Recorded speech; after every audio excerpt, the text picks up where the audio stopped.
Mounting this picture is an enormous task. You had an army of people working with you. This is one of those stories that we all relate to. We all grow up with. We all want to be King Arthur. If this be our destiny, then so be it. Sort of ideas I think we have about King Arthur come from the sort of very romantic story we have in our heads. My father told me great tales of you. We haven't actually seen a King Arthur film set at this particular period. We're trying to make a gritty, real film set in the Roman era, and I think we've succeeded in that.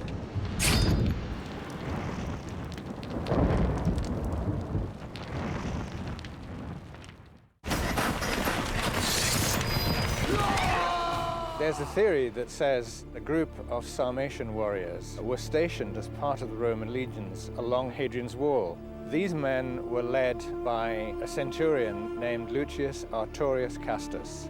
Artorius being the Latin, of course, for Arthur. I'm Arthur Castus, commander of the Sarmatian Knights sent by Bishop Germanus of Rome. David Franzoni, who wrote Gladiator, came in and pitched us this idea of the origins of the King Arthur legend. If this be our destiny, then so be it. But let history remember that as free men, we chose to make it so. I was always intrigued by the Arthurian myth. Everyone knows who King Arthur is, but no one really knows where he came from. He's very human. There's no magic. The power is in the man more than the sword. You don't just become a king by wielding a sword. You have to earn it. And this is what the movie's about. Him earning the right to be king. Make it big. Let me see weapons in the air, ready to fight. All right, great.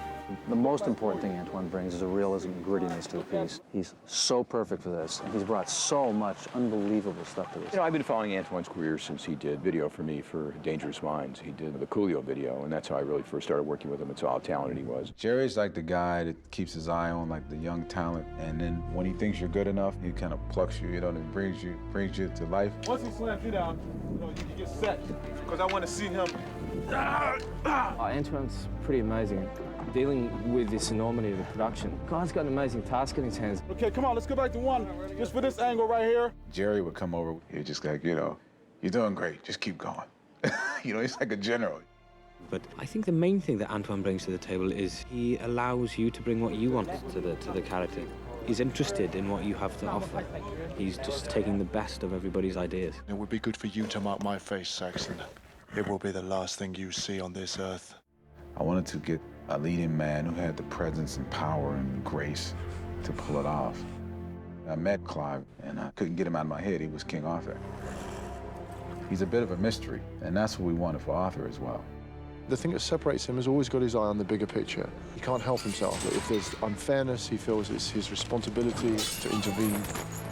Help this man. Help him! Clive's a very smart actor. That's what makes a great king, a very smart man who's also a great warrior. King Arthur! We've only ever seen Guinevere as the damsel in distress. My Guinevere's not like that.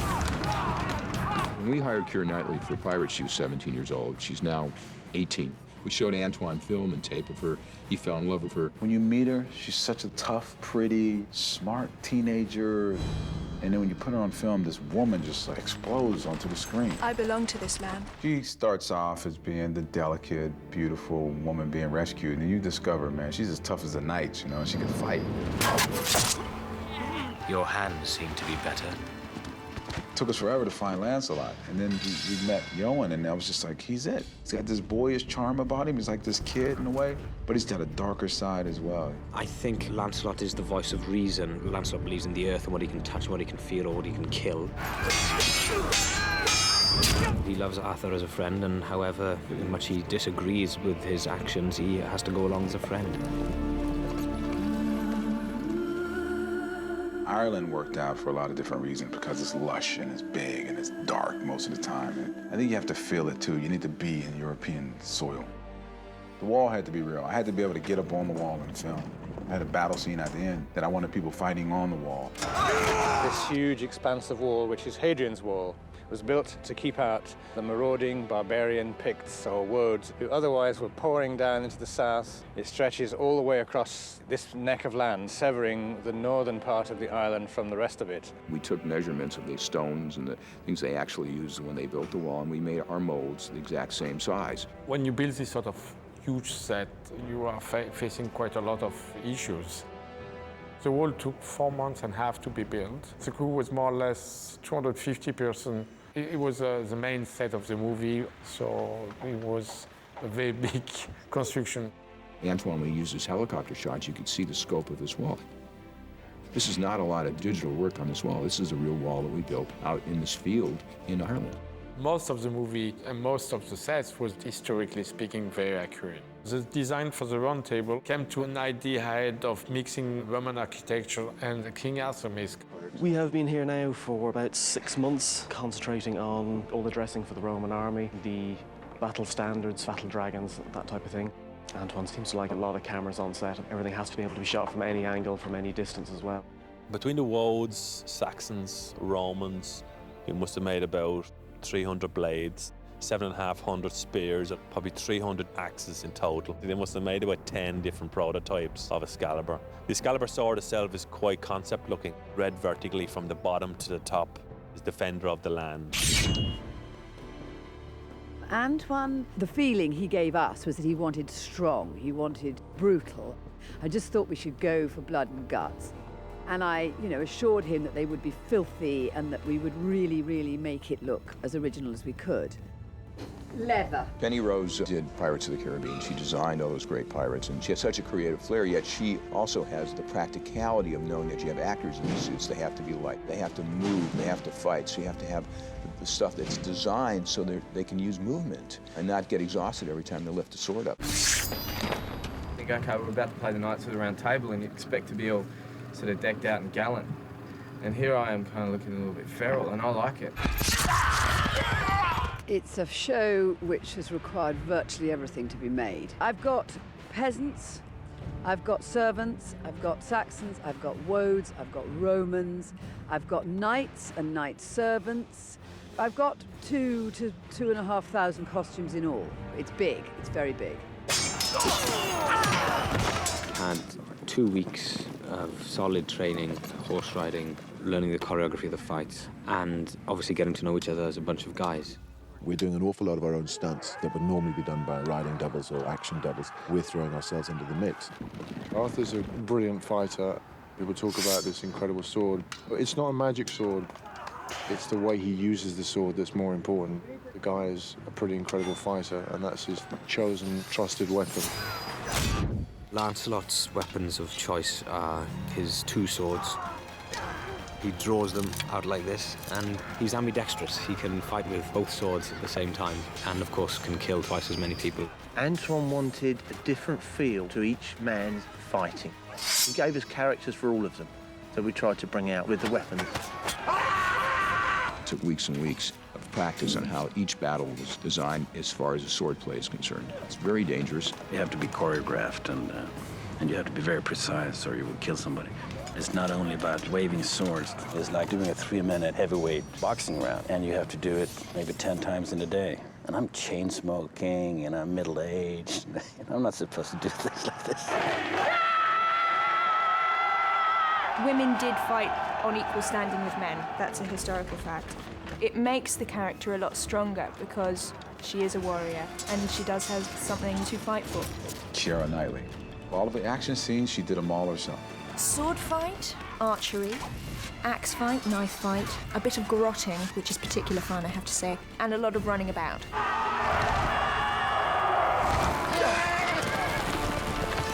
The most important thing for me in preparing for the film was horse riding. I'd done very little horse riding. Key thing was to feel comfortable and look like you know what you're doing on a horse. The major thing with this is that it's all the actors doing all the riding. Probably 75% of the film I'm on the horse, and I understand now why John Wayne walks like he did. The horse is dictating the rhythm of the scene often, and it's very hard to be precise. The difficulty really is knowing that you have to hit this certain mark and you're trying to act and remember your lines and look a certain way and try to look cool at the same time. Sorry, can we cut it? Your legs are going, like, kicking the horse and trying to get into position. What the horse does is what you're dealing with, as well as doing the dialogue. I resisted that. I was finishing up at Anton. I didn't do what I wanted to do in that scene. And he would say, no, just come and look, see the playback. And in the playback, it's part of the scene. What the horse is doing is key to what the scene is.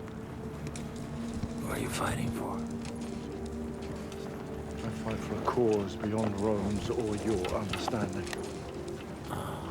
With the actors, this is the most amazing thing. I was asking the world of them. I was asking them to learn how to ride horses, how to fight on a horse, to know how to shoot a bow and arrow from a horse. I was asking them to learn how to fight with swords, to be able to go from beginning to the end of an entire fight and know every move. I was asking them to be in enough shape for me not to have to stop filming. And I was asking them to stay focused on their acting at the same time. And they did it.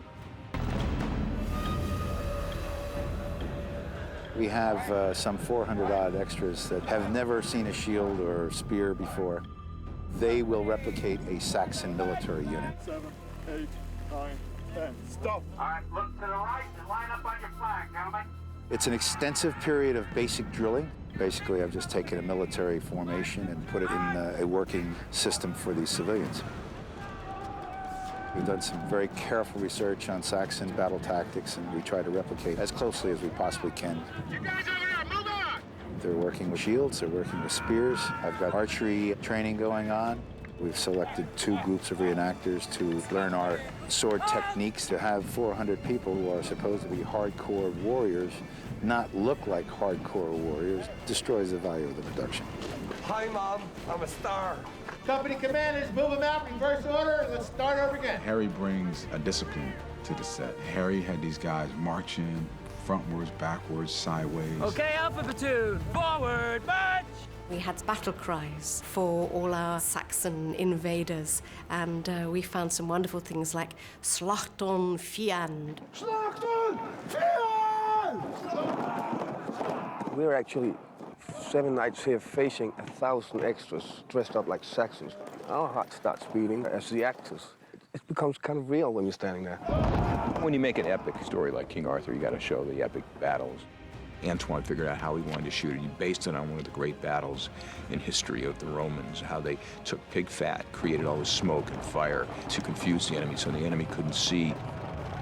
Slawomir, our cinematographer, is somebody that we used on Black Hawk Down, and he's a proponent of using a lot of cameras, capturing reality. We got 14 cameras. Sometimes it's very hard to find, the right position for so many cameras. We had cameras on sticks, cameras in the forest, cameras on horses. Cameras attached to swords and attached to the belly and the helmet of the combatants. You're actually in the battle.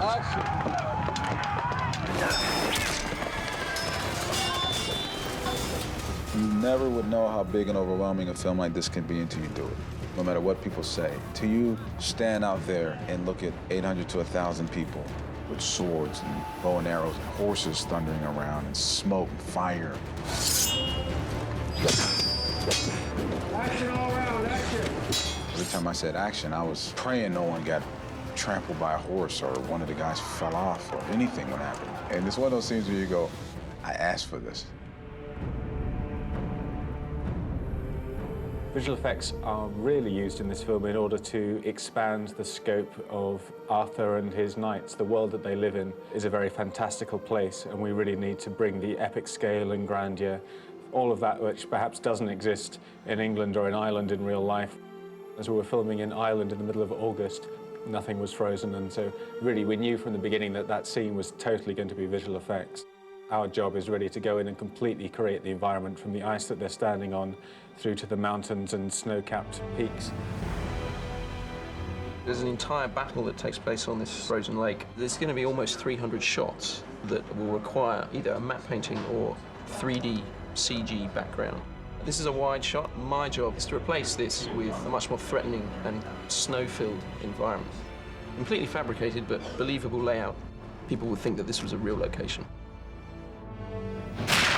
Towards the end of the sequence, the ice starts cracking. They get the Saxons, they trap them.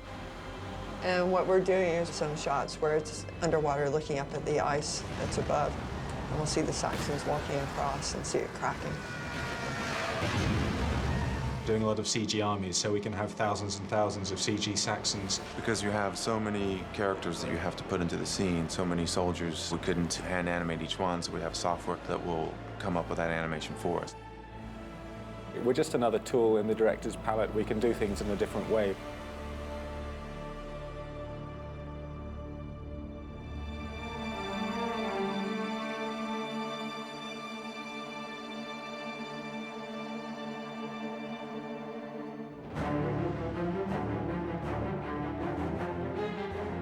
I thought it was sort of an interesting idea to tell the King Arthur story minus the myth, as it were.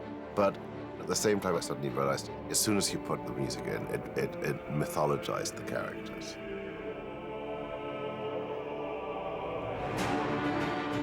It's not rock and roll, but at the same time, one of the things I've been trying to do is make Arthur and his knights more like a sort of a biker gang. They're not quite as squeaky clean as you expect them normally. Are you from Rome? From hell. Everything should evolve around Arthur as the apex of the characters, sort of based on a tiny little motif, three-note motif. Everybody gets handed those three notes at one point or the other, in different disguises, as it were. And of course, we have a love theme, and I got Moya Brennan in from Clannad to come and sing. She's got such a great voice. You just want to enhance the emotion, really. You want to put a framework around the scenes that gives them some sort of a flow and a structure, and hope something informs the characters in some good way.